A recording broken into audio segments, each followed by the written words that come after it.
What's up, people, and welcome to another episode of this unnamed show. I think we're going to do a new name every single episode. So today's episode name goes comes from my man Vidal out in Chicago. It's called Flagrant Flu. Nice little pun. I like that. Nice little flu pun based on, of course, Flagrant 2. A lot of you guys know what that is and are listening. If you don't, get on it. My man Akaash Singh, AlexxMedia as well. Let's take a sip. Let's start it up. You know what we're sipping on today. Bring it up. Raise it up. Don't be lazy. I know you got nothing to do. You quarantine. Show them that bottle. Oh, shit. You know we got that 1942. So we drinking you know good what I mean? out here. We drinking good out here. There we go. I just realized 1942 was not when Columbus sailed the ocean blue. Like 1942 is 1492. Yeah. He sailed the ocean blue. What happened in 1942? Fucking dyslexic ass motherfucker. I'm like, dude, 1942. We're just coming out of depression. Maybe that's what. Uh-oh. Uh-oh. All right, let's take a sip. What's up, everybody at home? How are you? How you feeling? How you coping? How you dealing with this? You doing okay? Life pretty good? You bored? Do you have things to do? Are you learning a new thing every single day? We've been seeing people do that. That's been pretty dope. I hit my limit today, man. What? I'm gonna be honest. I hit my limit today. I need cardio exercise in order to keep my mentals right. Oh, okay. I need that cardio, Al. I need that cardio, people at home. And I hadn't done any type of cardio. I don't really run. I do like kickboxing or boxing, or I'll do some kind of, maybe I hit the treadmill a little bit, but it's usually I do some kind of exercise that has a lot of like high heart rate stuff, because I need to calm this shit up here down. And I hadn't done anything, dog. I hadn't done anything at all. And I just hit my limit, man. I hit my limit and I said, fuck it, we're going for a run. So me and my girl went for a run, and it cleared my whole thing down, or at least calmed my whole head down or whatever, and cleared my mind. And I also have another observation, and that is that New Yorkers do not give a fuck about the coronavirus, about quarantines, about social distancing at all. They were out there today. I mean, the running paths packed, the bike paths packed, tennis courts had a line waiting to play doubles. I mean, if you're going to play tennis, I understand that. But that's one-on-one. You got a fence in between you. It's the perfect corona sport. We've gone over that. But doubles, you're literally right next to someone who you're breathing and sweating and grunting around. I mean, people playing basketball, people playing soccer. Like, you could not believe the amount of people that were out today. So we out here looking like Florida, man. Bro, real talk, man. And that's the thing. It's hard to quarantine when the days are nice. When the sun's out, it's almost impossible to quarantine. Something happens in your body where it's like, well, the Rona can't survive, son. The Rona can't survive 65 and sunny, bro. No cloudy skies, can't be any Rona.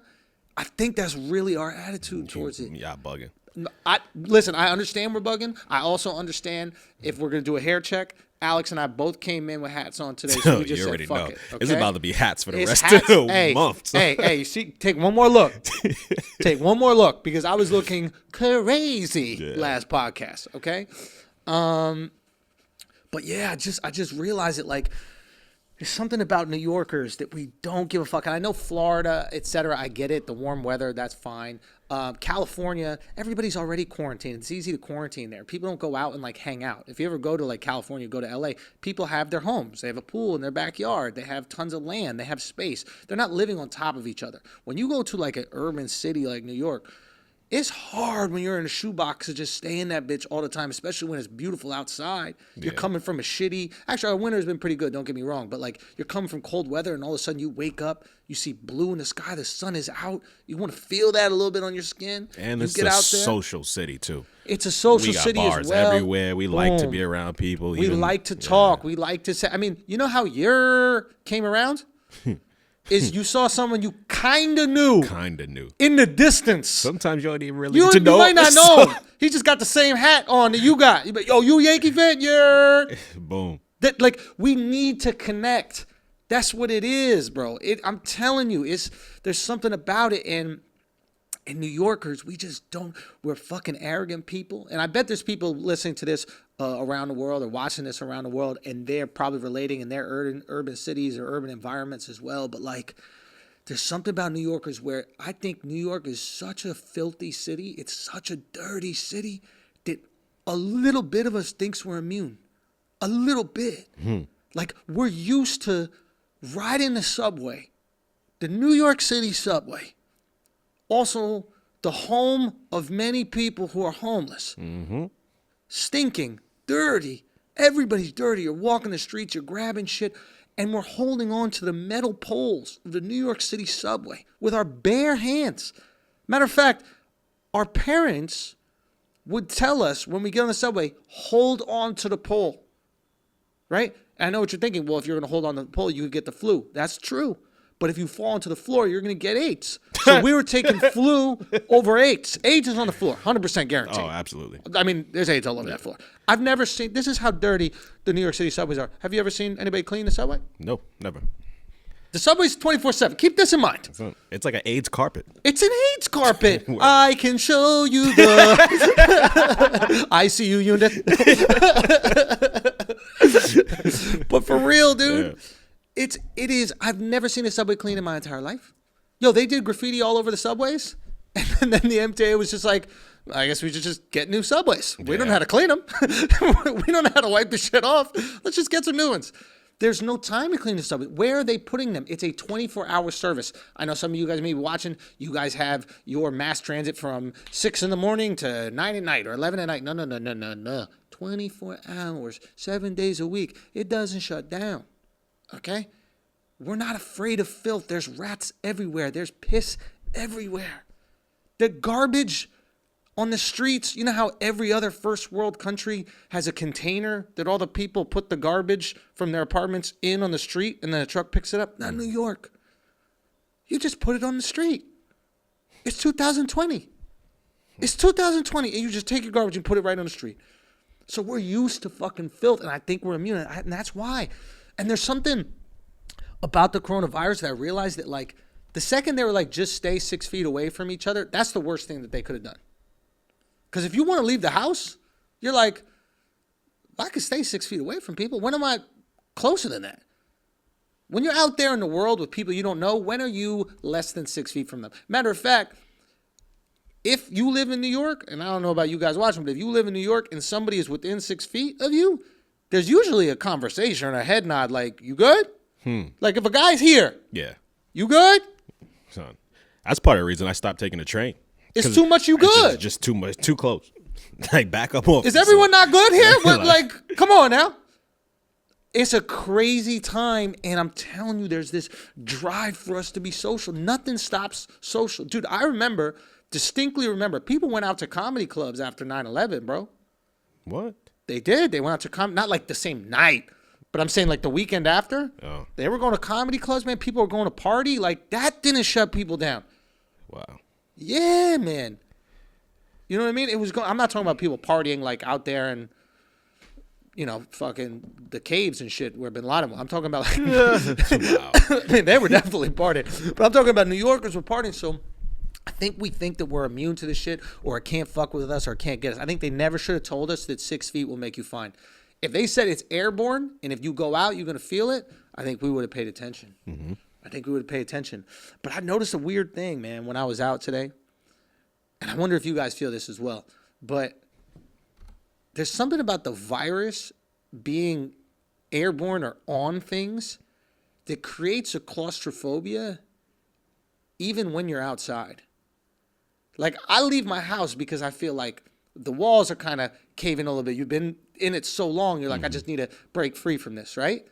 But when you go outside, you're not breaking free. You're actually breaking into the virus. Good point. Right? Like, your apartment or your home is safe. You've Lysol wiped everything. You and your girl don't got it. You're good. But the second you go out and you touch the elevator, right? You're doing this. You touch an elevator with your knuckle. Yeah. So my knuckles are worn down, bro. I'm on chimp mode. You know what I mean? Like, it's crazy how you could go from thinking usually how we normally live our lives, like, I can't wait to get out there and breathe some fresh air. And the second you're out there breathing fresh air, you're like, wait, is this air fresh? Every store you go into, you got the mask, you got the gloves on. You know, you're seeing people in there like, do they have it? You're trying to judge based on the way they look. Do they have it? Right? I mean, it's like, it's a different way of going through life, man. I remember running today, and if I would run by someone, I would kind of like put my hand up to like block them. And it was no disrespect, but I was like, yo, don't breathe on me, fam. Oh, yeah, that hand is blocking it. That hand is blocking. What am I supposed to do? You about Roy to Jones? box Corona? Come on, I'd give a shoulder roll Corona, dog. I had that Floyd. Shouts out to Floyd, but I was like this, bobbing and weaving. Okay? I'm not any better. I think I said it on here, the fucking elevator situation. Son, you didn't say this because... So, I live on the 37th floor. So, when I have to go out my building... 37th floor. So, see that light flex? When we go down, if one person gets on, I'm still looking at you a little crazy, but I'm going to the other side of the elevator. Yo, we over here. Corners. Second person gets on, I walk right out. Right out. I stopped one person one time, but then I felt bad, so now I just get out when another person but you said when in. you stopped the man and his kid, the guy looked at you like, I get it. He, everybody knows the rules right? He was fine with it, but then I felt bad doing that, so now I was like, all right, I'll just leave the elevator. I don't want to stop people from getting on the elevator. I cannot explain to you guys at home how small my elevator is. Oh, my God. It's so small, there's no social distancing. My elevator feels like a water slide. Do you ever do those water slides when you go to the water park where like you're encased in it? Son, That's my elevator. Your elevator is like a coffin. It's My like elevator a coffin. is Charlie and the Chocolate Factory. Yes, the shit That's that fat kid got caught in. Remember that? Augustus Glump? Yep. Augustus Glump not fitting in my elevator. Okay? And that's what I got to be in potential with other people, bro. Oh, man. It's just it's a different time, but that outside situation, you should have never told us. We would have really stayed in. But the fact that you gave us that 6 feet, now I got to stay 6 feet away from people. But I'm still out there on my P's and Q's. It's like every neighborhood became the hood. You know how like when you're in the hood, your senses are like super heightened? Yep. You know how they say like blind people can hear real well? But like that's how we all are when we're in the hood, right? We're just like, is that a boombox? You know, you're just listening for shit that could be dangerous, right? Is this guy following me? What's going on? Like, if you're in any kind of dangerous neighborhood, as I say this, I imagine some of you guys that hunt have probably felt the same way. And realistically, if you're living like a big city and you don't hunt, being in a hood is the closest to being prey. Like, you ever see those deers that are like drinking out of the lake? You know what I mean? And like a lion runs up on it or an alligator runs up on it. Like, that's how I am in the hood. I know I'm a deer. Like, if I'm walking in a bad neighborhood, I ain't no fucking lion, bro. I'm out there like, these big old ears start moving on their own. They listen. You start turning in the direction of where the sound's coming from. So it's like, that's how I feel with the Rona, man. I'm listening for sneezes, listening for coughs, you know? And Instagram Live, you can see this later tonight. Just go to youtube.com/Flagrant2. We'll continue this talk, man. But the claustrophobia is real out there. And you know who doesn't seem scared? Old people. You would think a virus that specifically kills them would put fear in them, right? Wait, you see old people outside? Old people outside, tons of them. Some of them, no gloves, nothing. That's some YOLO shit right there. But here's the thing. And I've thought about it. We assume they're not done living. We assume they're afraid to die because we're putting our feelings about life onto them. All right. Right? That little 42 came up right there. A little Bert Pizco. Here, another cheers. Cheers, everybody at home. We'll double up. So, it's the same thing. Like, you know how like when we call girls crazy? We are, any girls listening right now, we are judging you based on our definition of crazy. Right? So, if you text us, which is crazy to us. Right? But like, crazy is a cultural thing too and a gender thing. Right? You know, like we think it's crazy maybe to like, you know, make women walk around and like, you know, fully covered up all the time. Right? That's crazy to us. But another culture would be like, that's respectful. And that culture might look at us and be like, yo, that's crazy that you let women walk out here in bikinis and all that kind of shit. So there's like, so the same thing goes with crazy with women, right? We're like, oh, you've texted us 100 times in a row. That's crazy, right? Or if you're angry at us for something that happened in your dream, I didn't whisper shit into your ear, so you dreamed that. That was specific. I'm saying it quiet. My girl in the other room. It is what it is. You know what I mean? But this bitch be dreaming to us. Like, how we turn them up? Who are you, Martin Luther King? Calm that shit down, yo. I have a dream. You have a nightmare every once in a while. What's up with these dreams? Yo, real talk. Honestly, if Martin Luther King knew how much my girl dreamed, bro, he would be like, listen, you dream enough for both of us. Just... It's just so much goddamn dream. It's like, you didn't hear it. I said I had a dream. Bro, I get nervous when she blinks. Like, hey, if you blink too long, bitch, like you might end up dreaming where I cheated again. She had a quick flashback every time she blinked. She would blink, be like, bitch. Literally, this is my girl. This is my girl. Why would you say that? Why would you look at her like that, right? So I'm starting to think we're judging their fear based on us. Like, we're afraid of losing them because we love them. We're afraid of them dying because we love them. We don't want to lose our parents or grandparents, right? But I'm starting to think, like, if you ever talk to old people, 80 and up, the ones that could get killed by the shit, they're not afraid of death. Regular old people, I think every time I've spoken to them, are comfortable with death. They feel like they've lived a life. They feel like they've accomplished tons. They feel like they've, experienced what the world has to offer. They're not saying I want to die, but they're like, if I do, I'm okay with that. I accept that. And it's an interesting thing because we made all these decisions before asking old people. Like, we made all these decisions what to do with the economy and what to do and how to handle this thing. What if we were able to just go to old people like, yo, some of y'all are going to die from this shit. We're going to do the best we can. What do you think we should do? Should we shut everything down, potentially fuck up the economy, make people, lose their jobs, lose their livelihood? Like, or would you guys like to quarantine yourselves until this shit is over? You guys quarantine yourselves, and we give you a stimulus package, just you old folks. We send some money to you guys. We get helpers to deliver you food, which would be way less people. Like, instead of sending the National Guard out to shut down every bridge and keep everybody in their house, we could send the National Guard to just drop off some food to the old people, right? Everybody keeps going on. Life keeps going on. People still working. Everything's good. But let's not send that message out because I just heard a story. A friend of mine, his coworker, 33 years old, tested positive for it and is now in ICU on a ventilator. So look. Listen, there are going to be those cases, right? Yeah. There's always a case where a guy was 40 years old, he had a heart attack and died or some shit like that, and it's tragic. Don't get me wrong. But the majority yes, of cases, right? Yeah.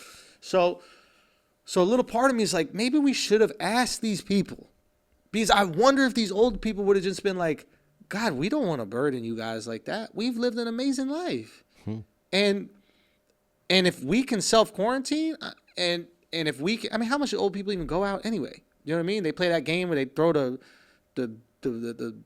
round silver ball and then they throw the little balls at it.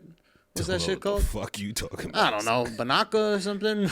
I'm not sure what the name play is. Like but it's badminton some game. And shit? Backgammon. They're just playing their little games. But like, I truly wonder if they were like, if they'd go, hey, no, we don't want to disrupt what you guys got going on, and we don't want to hurt what you guys got going on. Why don't you guys keep doing that? We'll self-quarantine. You guys look after us and make sure that the ventilators are ready. Make sure all those things are ready. And then if we call you, come get us. But let's not shut down the global economy over people who potentially, and I don't know for certain, who potentially don't fear death in the way young people do. Because we fear it. Because we love living this life. We can run around, jump around, play video games. You know what I mean? Go out to the bar, drink this, that, the other. Old people can't do that shit. They got a nap after every one of those activities. I'd just be really curious. We should actually call in to an old person, or like, if you guys are living with your parents that are super old, just ask them.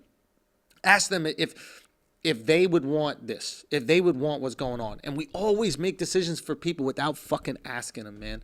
We always decide what people will want, decide what people would benefit from, etc. And I don't know. Maybe it's different. Maybe it's fucking different, man. Who knows? I've been thinking about other Corona hacks, because apparently one of the hacks we gave him, Al, really worked out.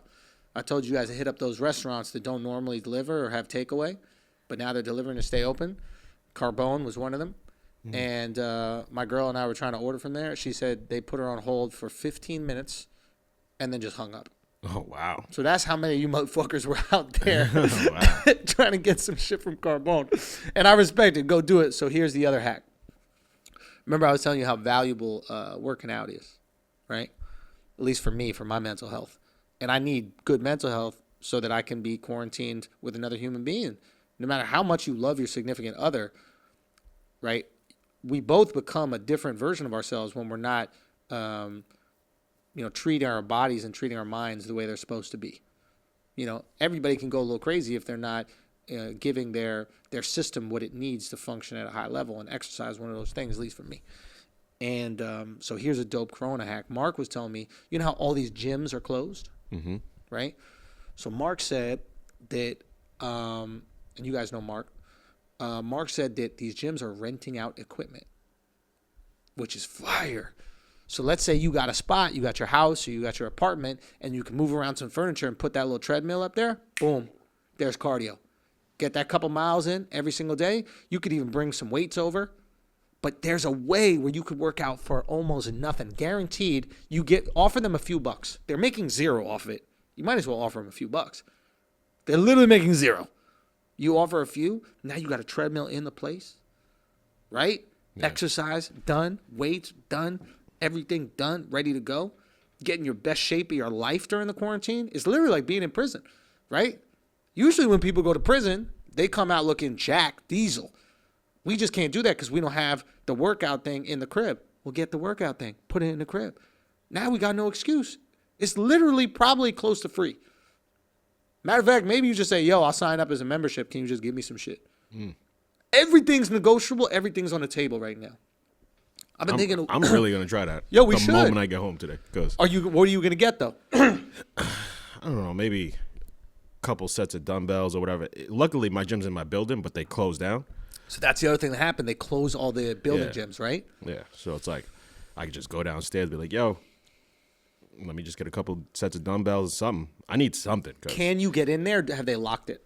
They locked it, but I mean, everything is electronic in my building, so they could just hit a switch. Done. Yeah. I would do that, man. I would ask for a treadmill, or I'd ask for some sort of cardio. You don't love the cardio shit. Not really, but I mean, if I had it in the apartment, I would fuck with it. Yeah. Because I used to run. Yeah, no. So it's an interesting thing, man. I think, I don't know. If you guys have any other Corona hacks, tell us, man. But we're just trying to do some things to guide you through this. Another thing I was thinking is a lot of businesses are being destroyed by this, but what people don't realize, I think, as much, or what's not given as much attention are the staff of those businesses, man. And certain countries are doing really interesting things, like the UK. I don't know if you guys read this, but the UK is going to pay 80% of the salary of people who are employed for the next 3 months. Whoa. And I think that's fucking awesome. I don't know how the hell they're going to do it. How the fuck are they going to do that? Who knows? Maybe they do the thing we were talking about last episode by selling the bonds, or maybe they're going to just start printing money. That's another thing that people could do, is just start printing money. Obviously, you start printing money, and money can lose value, right? That's maybe a longer conversation, but basically the problem is sometimes you have too much money and not enough things to buy. And when you have more money than you have things to buy, the money itself loses value. Yeah. And those things to buy gain value, right? Because those are the real commodities. But maybe we should have, maybe an economist on to just explain exactly how made up the concept of money is, right? It's really just this thing that doesn't really have any value, but we buy into the value of it. We decide that it is worth something, right? It's like Ariana Grande. Where you going with this? Okay. No, I'm just teasing. She's probably talented. I don't know. I'm just trying to think of like a Disney star that we've just like been told is the next hot thing. So we're like, okay, I guess you're the thing. But in reality, they're just not. This used to happen a lot more before the internet, and we had like freedom to decide who the stars were. But there were times where like, Hollywood just go, here's your next action star. And we'd be like, okay, Channing Tatum, and then now maybe there's a little bit more, freedom of the market, and we get to decide who is has a career, who doesn't. Shit, you guys decided that I should have one, so I'm grateful for that. But yeah, man, it's just a weird time. I know a lot of people are anxious. Matter of fact, I'm curious, and Alex, maybe we should ask people at home. Like, I'm curious what you guys want to know about, what your anxieties are, what things that you want more clarity on, and then we could guide you through that. So if there's something that you're curious about, man, there's something that you don't fully understand, and it could literally be the coronavirus itself. If there's just something out there that you need some clarity on, let us know. Send us, write in the YouTube comments or send us a DM or something like that, and then we'll try to address some of those things, I just like this kind of conversation, it gives some structure to our day. We're grateful to do it. And also get some feelings off our chest. I mean, you're just sitting in your fucking apartment all day and you just want to have a conversation, or you just want to feel like understood, I assume. And then hopefully we can provide that for you. I saw a wild thing today, man. I need my phone in order to do it. You think you could throw me my phone out?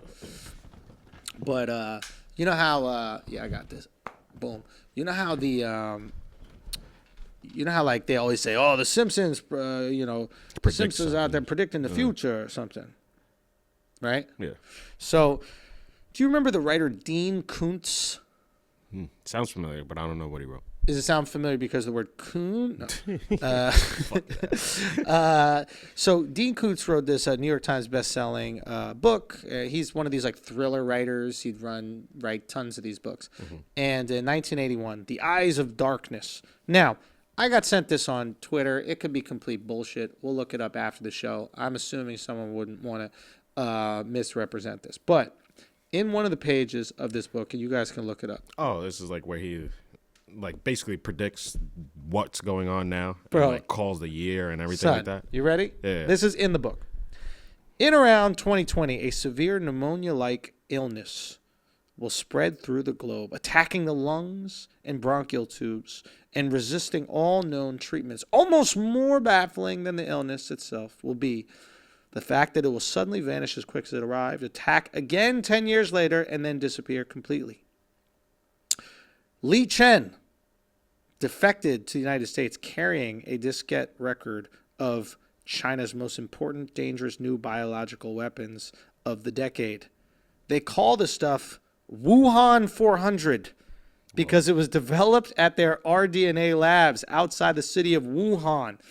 And it was the 400th viable strain of man-made microorganisms created at that research center. Wuhan 400 is a perfect weapon. It afflicts only human beings. No other living creature can carry it. And like syphilis, Wuhan can't survive outside a living human.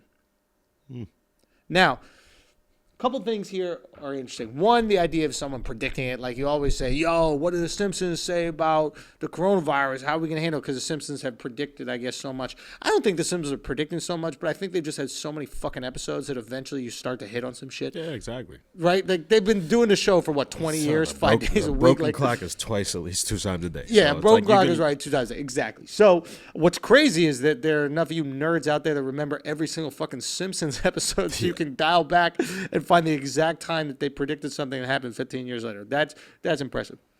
But something very interesting about this came up. And I've been thinking about this a lot with coronavirus.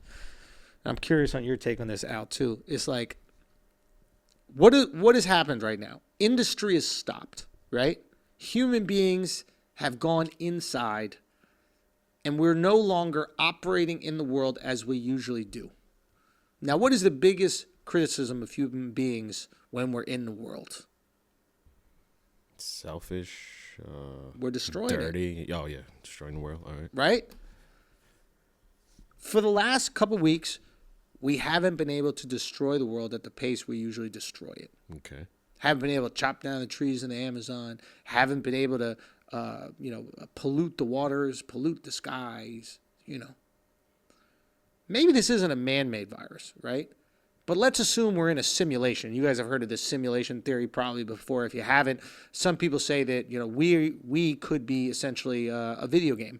You know how you play, Call of Duty, or you play these other games, right, where you're interacting with different people. Well, maybe a really sophisticated, alien life form has created us as a video game. So we're a kind of simulation where we have the ability to do these things, but every once in a while they step in and they shake shit up to make sure everything either progresses or moves to a different level at their will. Right? Maybe they came down and gave us electricity. Maybe they came down and gave us the wheel. Maybe they came down and were like, yo, rub these sticks together. Boom, fire.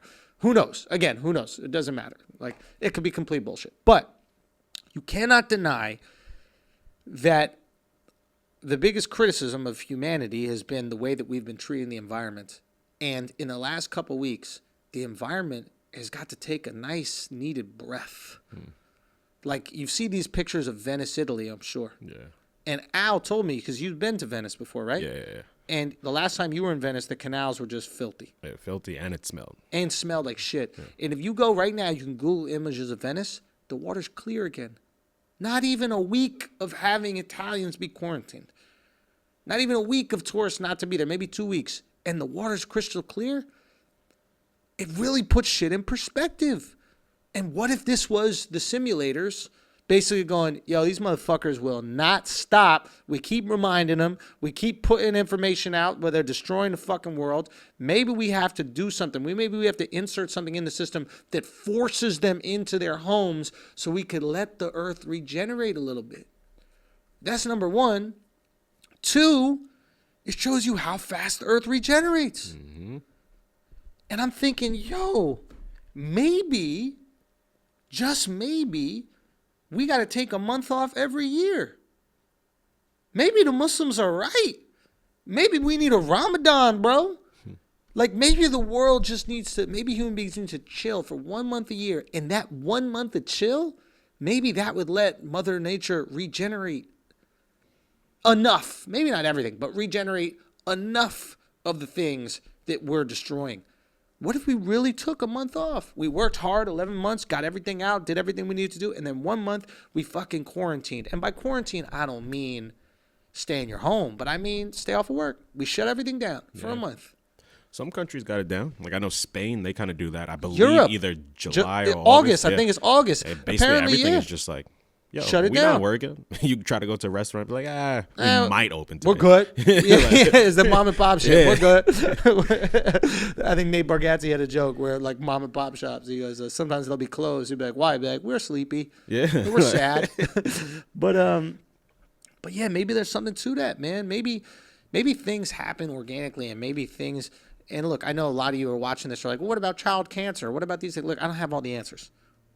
I understand that seems incredibly maybe disrespectful or unempathetic to take that approach to it. But at the same time, you can't deny that this has created a sort of refresher for the environment, or at least in some places. Like, I bet you go to China, right? All these motherfuckers is complete smog everywhere from all the pollution. I bet you they're looking up at the sky. They're like, that sky is blue? Mm-hmm. You know what I mean? I bet you see a decrease in smog. I bet you see a decrease in pollution, all these things. And maybe that's something we could take away from this. And not just the earth, even humans. So many people, all the messages I'm getting, like, yo, all these things I've been wanting to do, and now I have the opportunity to do it. It's like, this is like a reset for everybody, pretty much. You want to see the people who really want it, people going after it, the thing wanted to learn all this time. It is. It's like a reset on life. It's a reset on life, man. Because you know what we do so much is, like, we're trying to play catch up. And it seems like our whole life is trying to play catch up. Like, oh, we got to get this shit done. We got to get it done. And the reality is that we don't. Shit can stop for a little bit. We could smell the roses, or whatever that term is. You know? And maybe that's the reminder. Maybe we got to sit down and, like, be like, oh, man, you know what? I actually really do like hanging out with my girl. Or actually, I really do like spending time with my son. Or actually, I really didn't know these amazing things about my daughter because I was so busy working, right? It's like we're constantly running on that treadmill, and then we just turn the treadmill off and we realize, holy shit, I was missing a lot, you know? And it's like it's like you ever been on a bike ride and you're just looking straight forward, right? And then you take a second to kind of like stop and you look to the side. You're like, whoa, that's a view. Every time I go over this bridge, I look to the side and I see like amazing Manhattan, you see Brooklyn, Queens, you're like, oh my God, I would have missed that if I was just running straight. So maybe that's what this is. Maybe that's the takeaway. And I'm not saying some divine power put it there, but without a doubt, regardless of how bad the situation is, there's going to be some positive that we've taken from it. And maybe we rekindle our creative spirit. Like maybe you grinded so hard at your work, at your job that fucking sucks, you forgot you were creative, and now you're in the house making TikToks and you're like, oh shit, I'm dope. I forgot how dope I am when I have a couple minutes to reconnect with that creative part of my body. Who knows? Maybe we'll find out on another episode. But yo, send us the things that you're curious about. Send us some thoughts that you had about this, man. You know, anything that you need some sort of guidance through, we want to be there for you guys with that, you know. I was thinking before we wrap this up I was thinking maybe we could do something for the staff of some of these comedy clubs. I don't know how we're going to do it, man, but we've been doing really well with these videos, man. We've been getting over 100,000 people watching these things, not to mention the people listening at home and audio. So it's like, I was like, what can we fucking do? And maybe we can do some sort of GoFundMe, and maybe we could choose one business a week, you know, or one business, who knows, man, a month, who knows what it is.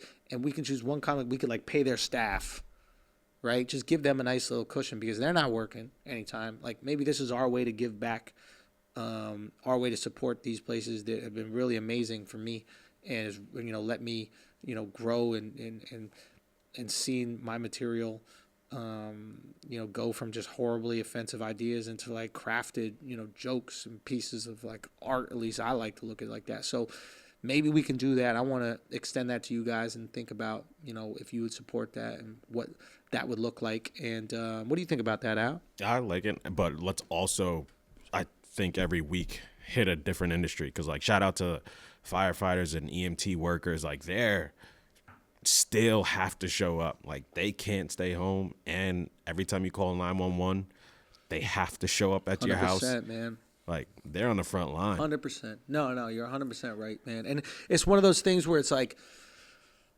that. It's sometimes there's so many people to help, it becomes overwhelming, and you don't help anyone. Yeah.